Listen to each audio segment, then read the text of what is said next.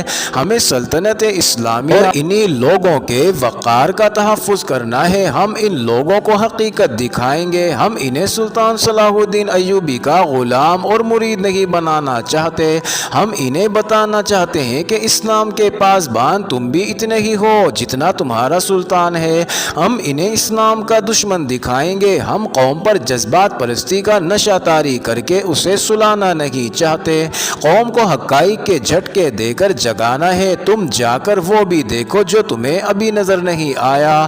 ناظرین، جاسوس کے وہاں جانے کا وقت رات کا تھا۔ علی بن سفیان نے بھیس بدلا اور اس گاؤں میں چلا گیا، اس نے مکان بھی دیکھ لیا اور اس نے لوگوں کی عقیدت مندی کی بےتابیاں بھی دیکھ لیں، لوگوں کی باتیں بھی سنی، فوج کے خلاف طوفان اٹھایا جا رہا تھا۔ ناظرین، علی بن سفیان نے مکان کے پچھواڑے کو دور سے دیکھا، وہاں چھوٹا سا ایک دروازہ تھا جو بند تھا، وہاں درخت تھا اور دائیں بائیں دو مکانوں کے پچھواڑے تھے، اس طرف کوئی انسان نہیں تھا، ہجوم مکان کے سامنے تھا۔ ناظرین، دروازہ کھلا اور ایک سفید ریش آدمی پرانے سے چوغے میں ملبوس دروازے سے نکلا۔ علی بن سفیان اوٹ میں ہو گیا، اس نے کھلے ہوئے دروازے میں ایک خوبصورت اور جوان لڑکی کو کھڑے دیکھا، لڑکی نے فوراً دروازہ بند کر دیا۔ ناظرین، سفید ریش آدمی ہاتھ میں لاٹھی لیے جھکا جھکا گاؤں سے نکل گیا، علی بن سفیان اسے دیکھتا رہا، دور جا کر وہ رک گیا اور ادھر ادھر دیکھنے لگا۔ ناظرین، ایک طرف سے ایک گھڑ سوار آیا، سفید ریش آدمی گھوڑے پر سوار ہو گیا اور قاہرہ کی طرف چلا گیا۔ ناظرین، جو آدمی گھوڑا لایا تھا وہ گاؤں کی طرف چلا گیا، علی بن سفیان اپنے گھوڑے پر سوار ہوا اور سفید ریش سوار کے پیچھے گیا، مگر فاصلہ رکھا، سفید ریش نے کئی بار پیچھے دیکھا، علی بن سفیان اس کے پیچھے جاتا رہا۔ ناظرین، آگے جا کر سفید ریش نے قاہرہ کے راستے کی بجائے گھوڑا دوسرے راستے پر ڈال دیا۔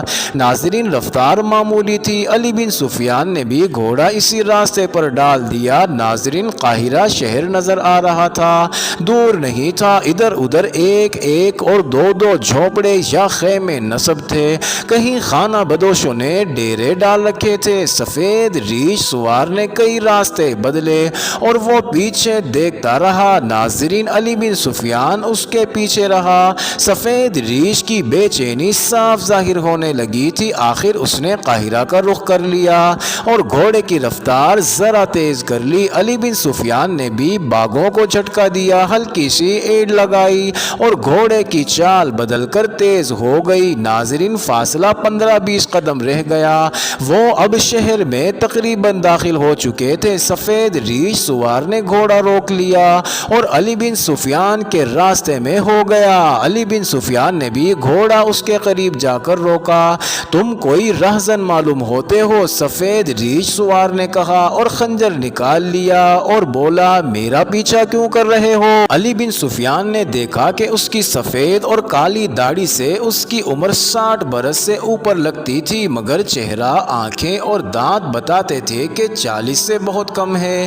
ناظرین، علی بن سفیان بھی بہروپ میں تھا۔ معزز ناظرین، یہ انٹرسٹنگ ویڈیو جاری ہے، اگلی ویڈیو قسط نمبر 334 میں دیکھنا مت بھولیے گا۔